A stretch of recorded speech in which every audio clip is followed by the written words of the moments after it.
Buenos días, amigas y amigos. Comenzamos aquí un nuevo programa Azul Araña, agradeciendo las vistas, los comentarios, las sugerencias y las suscripciones. El autor que vamos a tratar hoy, como ya está anunciado, es el famoso escritor inglés Chesterton. Y la obra en cuestión es una novela de su larga producción llamada El hombre que fue jueves. Bien, Chesterton fue un escritor periodístico, un biógrafo, un ensayista, un dramaturgo, poeta y novelista, que nació en Londres en 1874 y que murió en Beaconsfield, también en el Reino Unido, en 1936. Algunas de sus obras, de una voluminosa producción, es Ortodoxia, un libro de ensayos, podríamos decir, de 1908, donde se muestra su evolución hacia el catolicismo. El hombre que fue jueves, también de 1908. La balada del caballo blanco, de 1911. El hombre eterno, de 1925.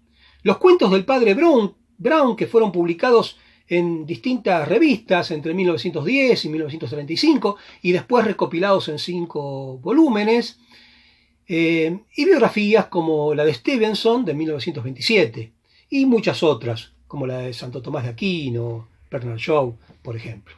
Bien, El hombre que fue jueves es una novela que lleva como subtítulo la denominación de pesadilla, porque ciertamente hay pasajes que muestran elementos fantásticos ligados a un mundo onírico que rompe con la estética del realismo. Y la dinámica de su acción es la del thriller, una acción continua, vertiginosa, que corre detrás de un enigma, con características también del género policial en cuanto al combate del crimen. Un crimen muy especial, muy particular. Bien, veamos.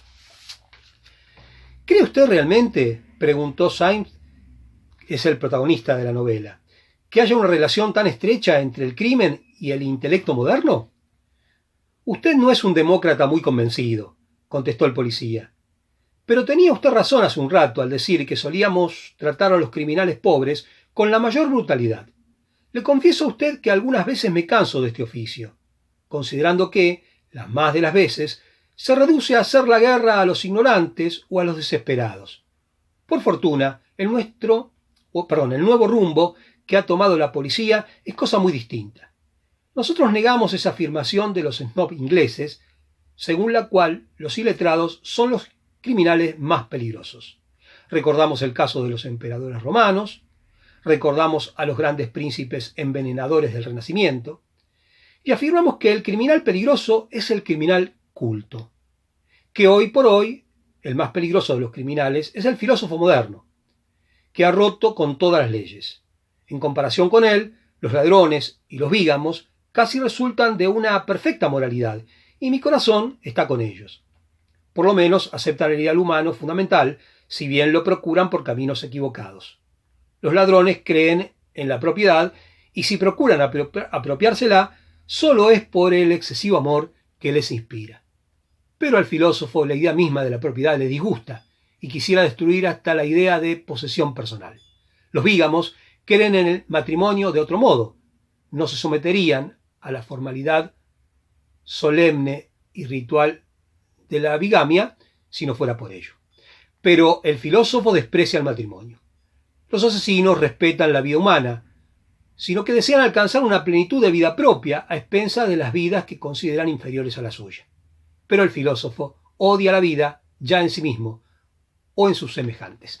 Y del filósofo que habla, obviamente, es el filósofo decadente de fines del siglo XIX, principios del siglo XX, que viene en la línea del pensamiento de Nietzsche, en el que Dios ha muerto, por ejemplo, y que formula principios de una modernidad a la que Chesterton se opone fervientemente desde su concepción católica.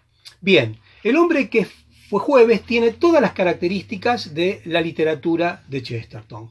Una lengua ingeniosa, pintoresca, llena de retruécanos, de paradojas, una literatura popular que lleva la discusión filosófica a la calle, y como dijimos, un cristianismo o un catolicismo en pie de guerra, que lucha contra el nihilismo, el decadentismo y una de esas expresiones que se manifiestan en lo político, que es el anarquismo, poniendo de manifiesto un contraste, como una de sus técnicas más empleadas, la de la paradoja, entre lo intelectual y lo popular. Veamos.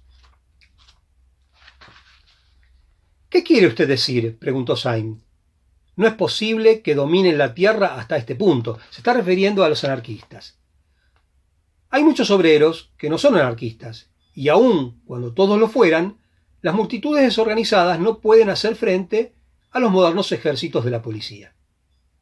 ¿Multitudes desorganizadas?, repitió el nuevo aliado. Habla usted de multitudes y de la clase obrera como si de eso se tratara.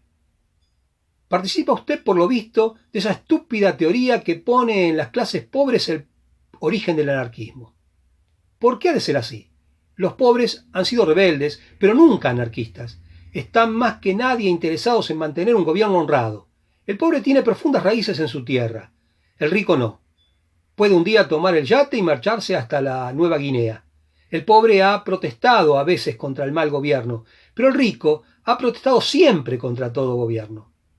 Los aristócratas fueron siempre anarquistas, etcétera, etcétera, etcétera. Y ahí estaría, digamos, esta cuestión, ¿no?, a la que se enfrenta Syme, o, de alguna manera, el propio Chesterton desde su concepción católica. Bien, y más adelante, al respecto, va a decir también: es usted un hombre excelente, le dijo. Están hablando Syme y otro de los personajes, que es el Dr. Bull. Es usted capaz de creer en la cordura de los demás, como cosa distinta de la propia cordura. Juzga bien a la humanidad, cuando se refiere a los campesinos, a la gente humilde, como aquel hermoso anciano de la posada. Pero no tiene usted razón en el caso de Renard. Yo desconfié de él desde el primer instante. Es un nacionalista, y lo que es peor, es un rico. Los ricos se atreverán a destruir el deber y la religión. Bien, y aquí está planteado de alguna manera aquello que va a ser central en la obra, ¿no? Esta especie de persecución o de lucha contra el anarquismo, contra este crimen, que es el pensamiento filosófico de la época, que Chesterton va a llevar desde la novela a la discusión de la calle, ¿no?, como dijimos anteriormente. Bien, el catolicismo de Chesterton se plantea como una posición contra el falso equilibrio racionalista, el justo medio aristotélico, conciliador. Es una filosofía profunda, optimista, forjada en las tres virtudes teologales, como la fe, la esperanza, la caridad, de un carácter revolucionario. El ideal para Chesterton no está en el pasado, como la filosofía aparentemente atribuye a la Edad de Oro, sino que en el pasado, desde la perspectiva católica, nos remontamos al mal, que es el pecado original, y el bien está en el porvenir, en el futuro, donde se va a producir la salvación del alma. Bien, la novela se estructura en 15 capítulos. La acción, como dije, es vertiginosa, continua, y es cronológica, excepto de un breve raconto en uno de los primeros capítulos, donde se cuentan aspectos del origen del protagonista, que es Gabriel Syme.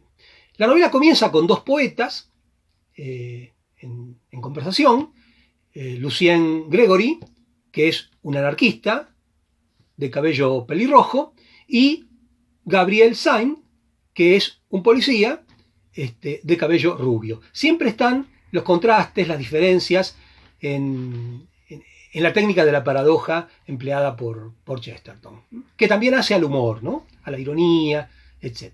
Bien, Gregory lo lleva, por alguna razón que aquí no interesa, la verán ustedes cuando lo lean, lo lleva a una sociedad secreta de la que él participa como anarquista, a Syme, donde sus cofrades no quieren abolir los gobiernos, sino algo más, que es abolir a Dios. Y la novela policial entonces pasa a un carácter metafísico.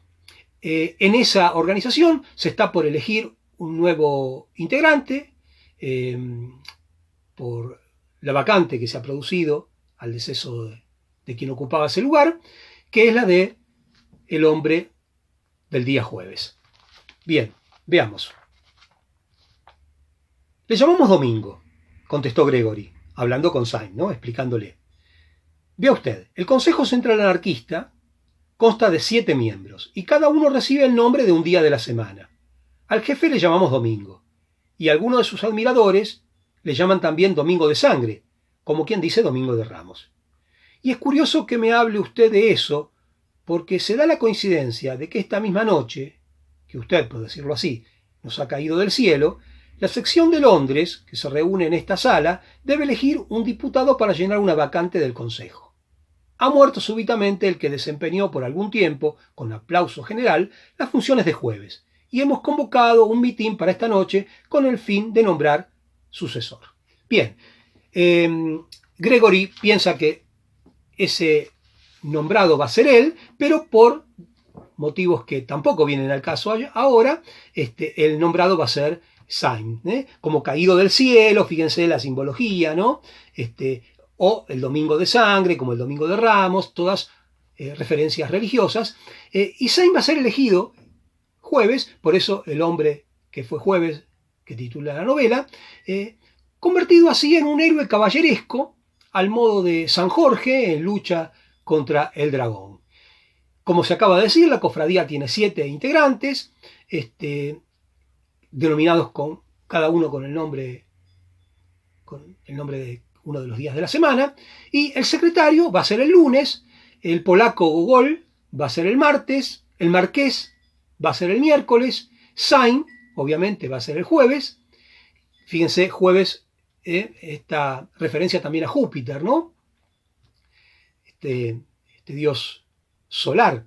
El profesor va a ser el viernes, el doctor Bull va a ser el sábado y el presidente va a ser el domingo, obviamente, la figura más importante, que tiene mucho de Chesterton, mucho de caricatura de Chesterton. Veamos uno de los personajes, ¿no? Cómo es presentado, el del profesor. Se dice al respecto. Dice el profesor de sí. Soy actor de profesión, me llamo Wilkes. Cuando trabajaba en el teatro, frecuentaba toda clase de pícaros y bohemios. Ya me codeaba con la canalla del hipódromo, ya con la gentuza del arte, y ocasionalmente, un día, en cierta guarida de soñadores desterrados, me presentaron al profesor de Worms, célebre filósofo nihilista alemán. Nada extraordinario advertí en él. Le estudié cuidadosamente. Me dijeron que aquel hombre había demostrado que Dios es el principio destructor del universo. De aquí infería él la necesidad de una energía furiosa e incesante, encaminada a aniquilarlo todo. La energía era para él el todo. El pobre hombre estaba lisiado, miope, semiparalítico. Yo tenía un humor ligero, el tipo me desagradó, me puse a imitarlo por burla. De haber sido dibujante hubiera sacado su caricatura. Como yo era actor, me puse a representar su caricatura. Entonces, este profesor es originalmente un actor que va a disfrazarse, si se quiere, o a representar el papel de un profesor nihilista alemán, caricaturizado, inclusive en el nombre de Worms, ¿no? Es un gusano que se arrastra, que no puede mantenerse en pie, lisiado, miope, semiparalítico, que no tiene la suficiente fuerza para enfrentarse al Dios que él considera mal de todo, razón de todos los males y al que debe aniquilar, o al que quiere aniquilar. Y allí está también poniéndose de manifiesto Chesterton en su lucha, ¿no? en su concepción filosófica. Bien, Estos 7 personajes se construyen con 7 contrastes y van a dar lugar a 7 sorpresas que yo obviamente no voy a revelar y que están ligadas al desarrollo de la novela. Que sí voy a decir funciona en relación o a partir de un complot que se produce en esta cofradía anarquista para asesinar al zar de Rusia y al presidente de la República Francesa en París. Y eso va a desencadenar todos los hechos de lo que se constituye, como dijimos, una novela policial, un thriller y obviamente una novela metafísica en cuanto a los elementos filosóficos y religiosos que se ponen en juego. Elementos simbólicos como los que siguen, como ejemplo, ¿no? No me explico cómo ha oscurecido tanto, dijo al fin el profesor en voz baja. Probablemente va a caer un chubasco, contestó el doctor Bull. Es lástima que no traigamos linterna en el auto para alumbrar el camino. Fíjense todos estos elementos, ¿no? La oscuridad, la inminente tormenta y la falta de luz de la que se queja el doctor Bull, que recuerdan ustedes es el hombre sábado, ¿no? Sí, traemos una, dijo el coronel, y sacó de debajo del asiento una linterna pesada, anticuada, de hierro forjado. Era una verdadera antigüedad, se veía que había servido para algún objeto religioso. En una de sus caras tenía una tosca cruz. Y esta linterna, obviamente, es la luz del catolicismo, que está representada en ella. ¿De dónde ha sacado usted eso?, preguntó el profesor. ¿De dónde he sacado el auto?, contestó el coronel, sonriendo. De la casa de mi mejor amigo. Mientras que nuestro amigo Sainz estaba luchando con el volante, corría a la puerta de la casa, donde, como usted recordará, Renard nos veía partir. Renard es el amigo médico del coronel. ¿No habrá tiempo de conseguir una linterna?, le pregunté. Él, siempre amable, alzó los ojos hacia el hermoso arco del vestíbulo. Allí, suspendida de una rica cadena de hierro, estaba esta linterna, que es uno de los muchos tesoros de la casa Renard. Me la dio, y yo la metí en el auto. ¿Tenía yo razón al asegurar a ustedes que valía la pena acercarse al doctor Renard? Tenía usted razón, dijo Sainz, y colgó la linterna en la testera. El moderno automóvil, guiado por la luz de la linterna eclesiástica, era a la vez que un contraste, toda una alegría. Y viajan en este automóvil escapando de quienes los persiguen.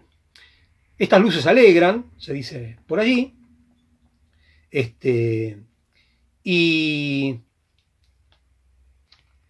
y esta cuestión, digamos, de la luz divina, de la luz que ilumina la oscuridad, ¿no?, que es el catolicismo, que lucha contra el crimen de la anarquía, del nihilismo, de la filosofía decadente de la época que se ha planteado al principio.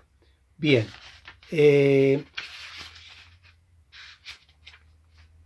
Otro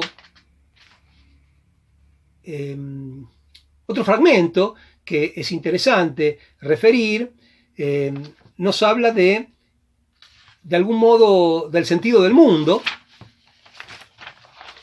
que Sainz cree con énfasis revelar al secretario con el que habla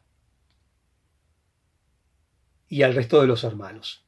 ¿Quieren ustedes que les diga el secreto del mundo? Pues el secreto está en que solo vemos las espaldas del mundo. Solo lo vemos por detrás. Por eso parece brutal. Eso no es un árbol, sino las espaldas de un árbol. Aquello no es una nube, sino las espaldas de una nube. ¿No ven ustedes que todo está como volviéndose a otra parte y escondiendo la cara? Si pudiéramos salirle al mundo por enfrente.